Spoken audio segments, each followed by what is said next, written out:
¿Perteneces a ese grupo de 5 de cada 10 caucásicos que sufren de una embarazosa y debilitante aflicción genética? ¿No puedes salir de casa sin pegar o violar a una mujer? ¿Eres incapaz de resistirte a la necesidad de acosar sexualmente a tus colegas femeninas del trabajo? ¿Te pasaste tu infancia moliendo a palos a tus amigos? ¿Sigues dedicando todos los encuentros sociales a enseñar tus espectaculares abdominales y a sacarte el miembro para compararlo? Entonces, querido amigo peludo, tengo noticias de cosas que temías. Lo que temías hasta ahora era totalmente cierto. Sufres de una horrible enfermedad llamada masculinidad. Pero no te preocupes, mi desagradable peludo amigo, porque hay una cura. Se trata de antihombre, el medicamento que ha demostrado reducir tu testosterona y erradicar tu masculinidad en 30 días, totalmente garantizado. Y ahora con soja añadida. Esta no era el patrocinador del episodio. El patrocinador del episodio no es ninguno.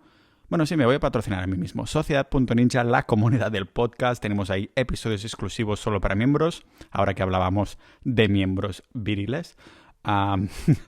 Y también tenéis ahí la comunidad que somos la hostia.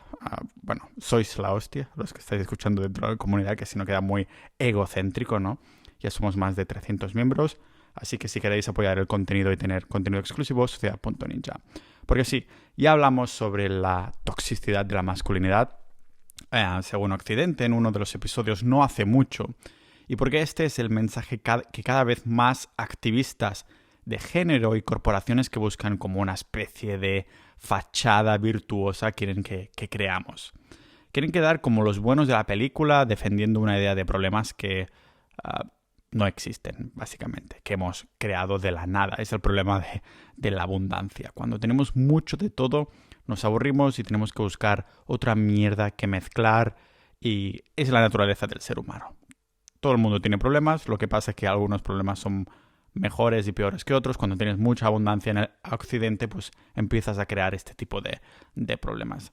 Ya de mis argumentos sobre por qué la masculinidad no es tóxica como tal, pero hoy querría meterme aún más en este fregado, intentando vincular, o más bien desvincular, este constructo social con el biológico.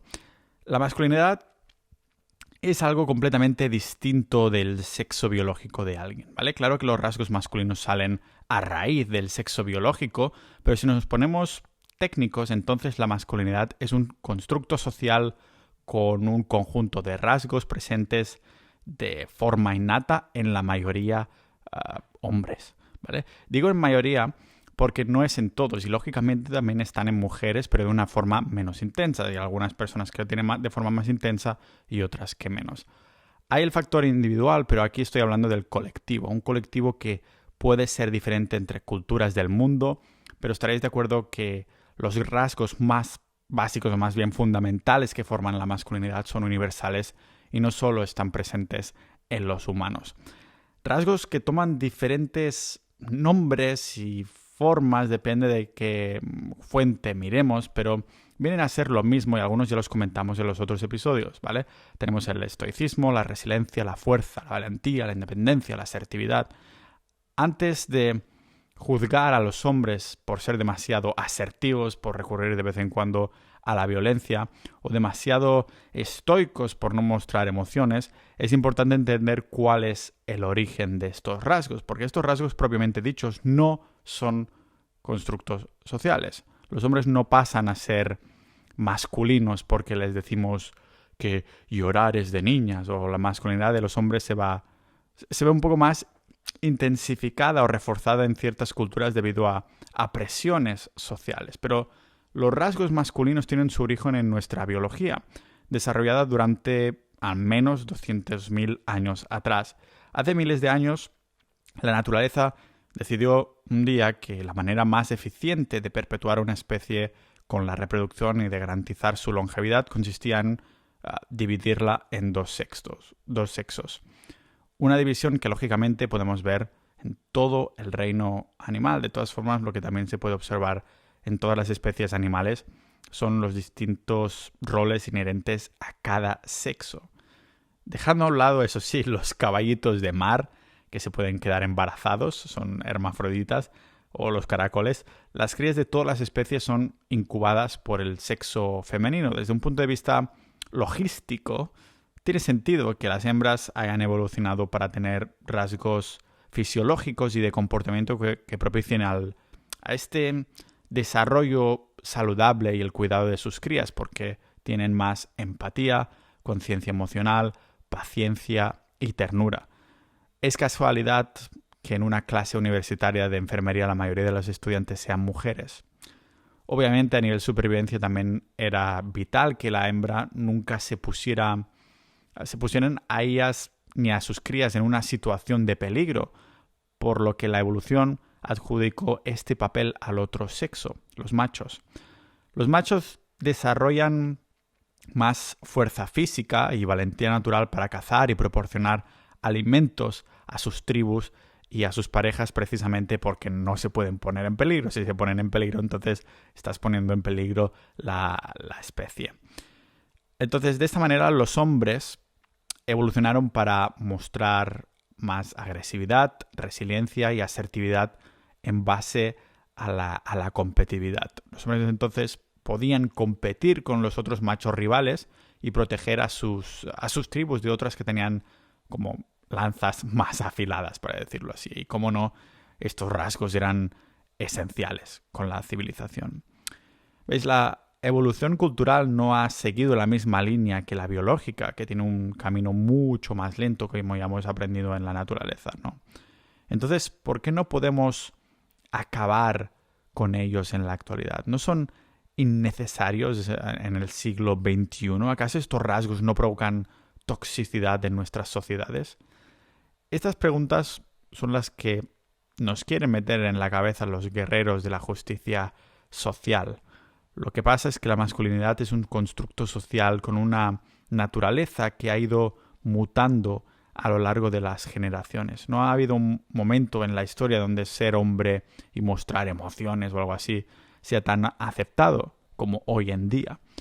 Que el hombre comparta sentimientos con los amigos es mucho más natural hoy que en cualquier momento de la historia, básicamente, ¿vale? Que llore y que cuente lo que pasa por la cabeza sin retenerlo, sin filtro, aunque después te puedan decir que eres un pesado, pero ya me entendéis, ¿no?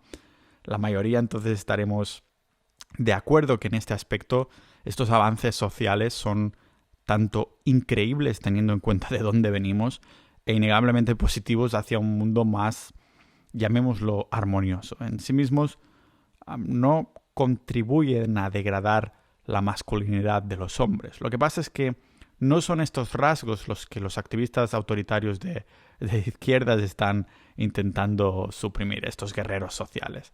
Lo que pasa y que está ahora en el punto de mira es el lado más asertivo, dominante y duro que está presente en la biología de todos los hombres en distintos grados. Estos rasgos y las acciones que se pueden asociar con estos tipos de rasgos son los que se suele llamar masculinidad tóxica, de la que hablamos hace unos episodios atrás. Os comenté que este comportamiento tóxico no se puede relacionar con la masculinidad y necesitamos otro término para definir la masculinidad tóxica. No se puede mezclar porque cuando pasa a ser tóxica entonces ya no son rasgos masculinos. Eso es lo que comentaba en ese episodio. La maldad está presente en todos los sectores demográficos de la sociedad, pero no deja de ser innegable que los hombres cometen más crímenes y nadie debería afirmar que cualquiera de los dos sexos es perfecto y ambos se deben castigar por igual, ¿no? Antes de culpar entonces a la masculinidad de que haya más hombres que mujeres liándola por ahí, dejadme que afirme que la masculinidad hace más bien que mal para todo el mundo, ¿vale? Tanto para hombres como para mujeres. Solo para llamarlo light, cabeza de chorlito diría que los hombres nunca hacen lo que no deberían hacer. De hecho, unas 3/4 partes de las personas arrestadas son hombres, pero por cada acción negativa cometida en el mundo por un hombre hay unas cuantas de positivas que se podrían poner en el mismo saco, que es la masculinidad, ¿vale? Vivimos en una sociedad, esto es un meme, ¿no? Vivimos en una sociedad, y ya está, ¿no? Vivimos en una sociedad en la que todos los hombres son culpados por igual por crímenes de una minoría.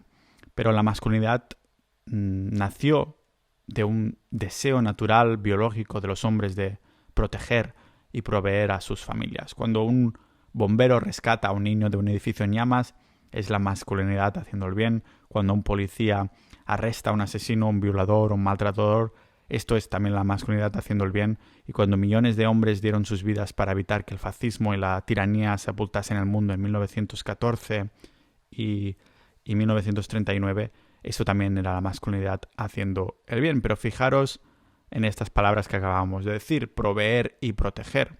Cuando un hombre lleva a su hija al colegio, le da un beso y le desea que tenga un buen día, eso también es la masculinidad haciendo el bien. Cuando un hombre trabaja de 10 horas al día para alimentar, vestir y dar refugio a su hija, a su familia, a quien sea, entonces también es la masculinidad haciendo el bien. Y cuando Alexander Fleming inventó la penicilina salvando millones de vidas, eso también era la masculinidad haciendo el bien. ¿Que las mujeres pueden hacer todo esto? Por supuestísimo. Del mismo modo que las hembras de una especie acostumbran a tener empatía, conciencia emocional, paciencia y ternura, los machos también tienen esos rasgos, aunque con menos intensidad. Y es una cuestión de porcentajes al fin y al cabo, ¿no? Las hembras de esta especie pueden tener esos rasgos femeninos en menor y mayores de masculinidad, pero, como digo, es una cuestión de números. La mayoría, el conjunto, se estructura así. Y lo mismo pasa con proteger y proveer, pero al revés.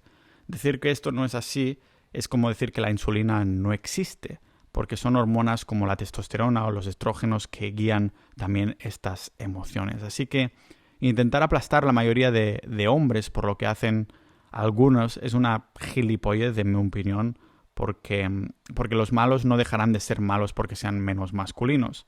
Solo estarán más frustrados y cuando más frustrada está alguien, más propensos a cometer aún más atrocidades.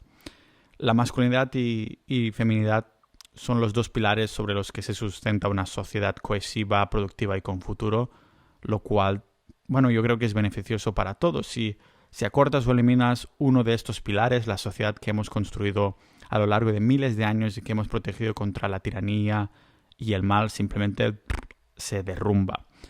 Ahora bien, ¿cómo agradece la sociedad a estos hombres del día a día? Pues los deniega en las redes sociales, en la prensa, en las escuelas, en las culturas populares, incluso en la publicidad.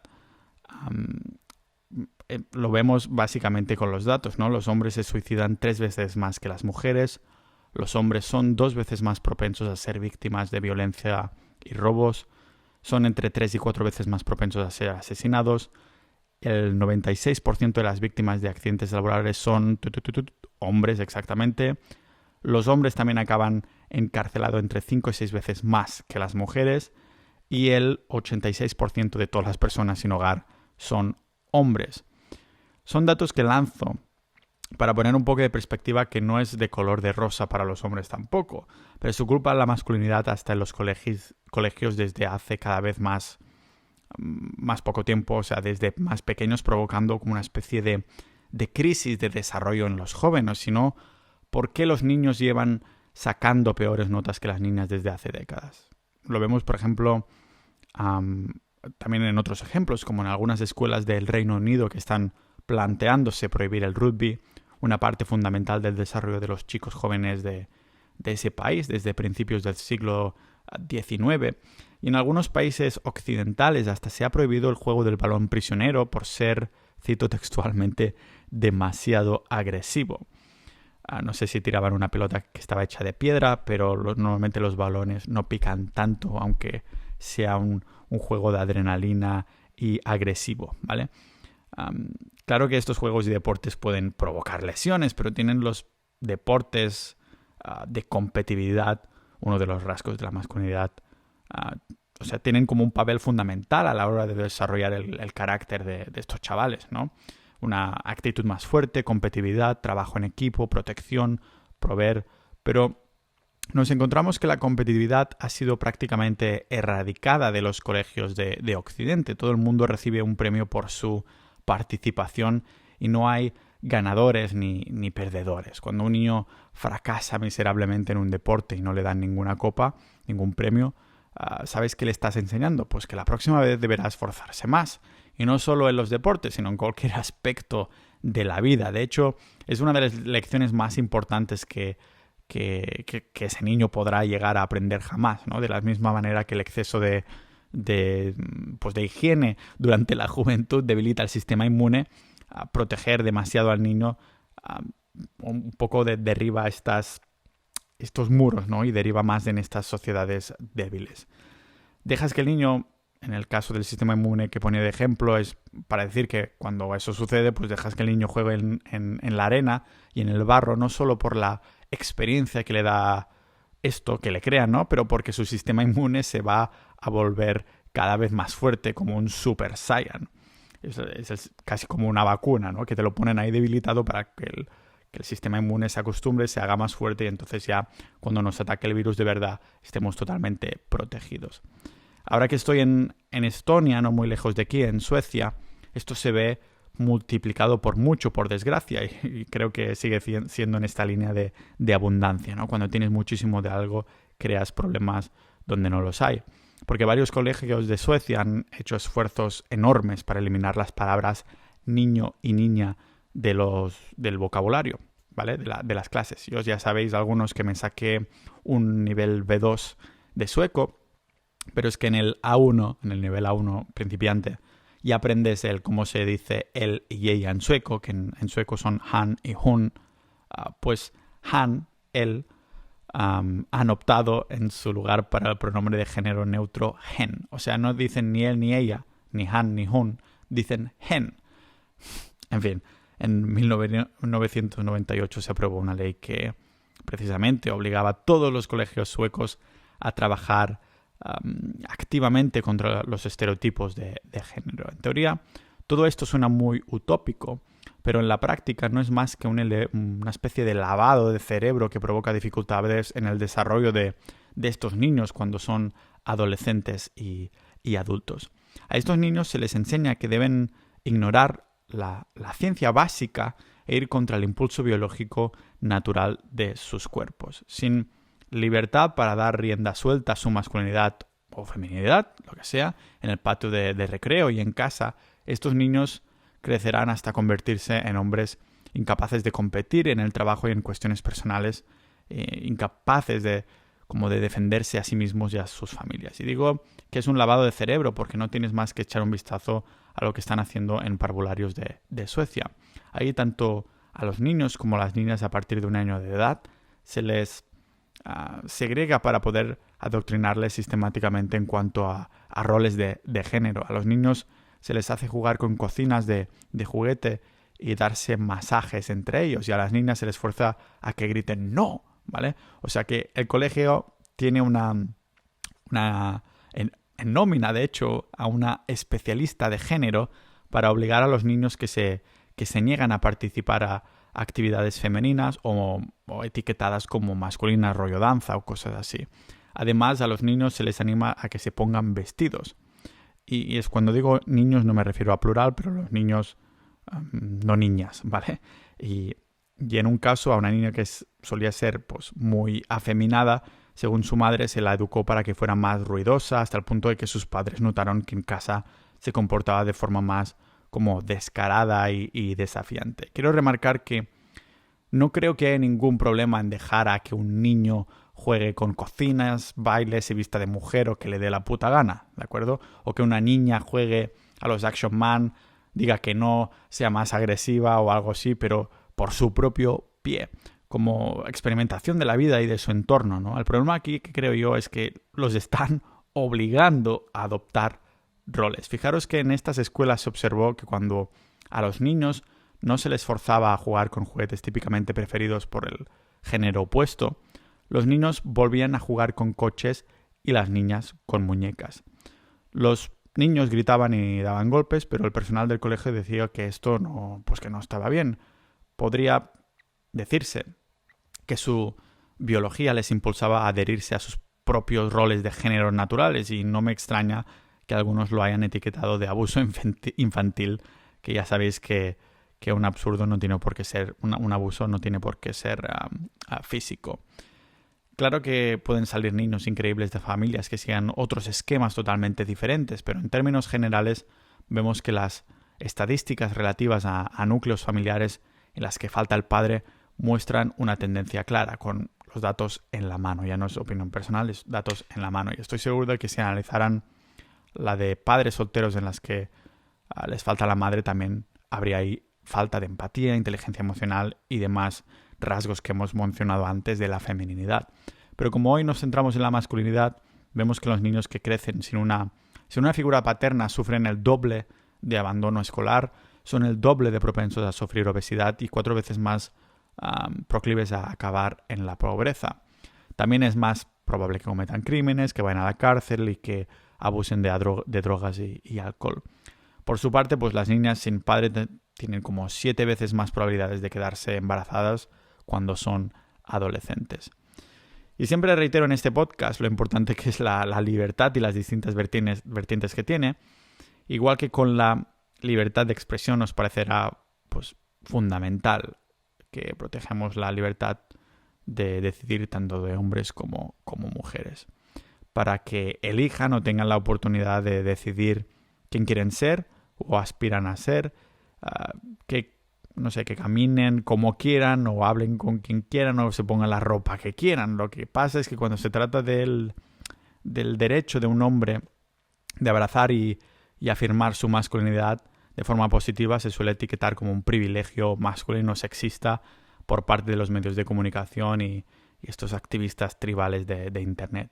Y al hacerlo, cada año se erosiona más el derecho de los hombres a abrazar esta masculinidad, cuando se tendría que reforzar precisamente esta masculinidad, ni culparla ni denigrarla. Así que yo os diría que no os avergoncéis de esta masculinidad de ninjas peludos, porque es lo que ha construido los caminos que se extienden bajo nuestros pies, ¿no? Bomberos, paletas, policías no harían tan buen trabajo si no fuera por la masculinidad, los rasgos naturales que tiene, y esto creo que también hay que aplaudirlo. No me quiero meter político en este podcast, pero últimamente por algunas noticias y algunos titulares que he estado viendo me ha dado un poquito de asquete, ¿no? Para decirlo así.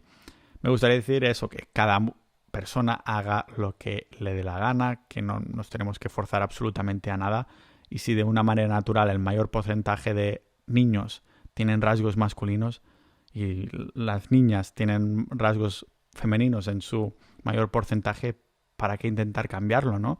Si lo hacemos de esta manera, pues el mundo está balanceado. La mayoría de mujeres son femeninas, la mayoría de hombres son masculinos y hay ese balance, ¿no?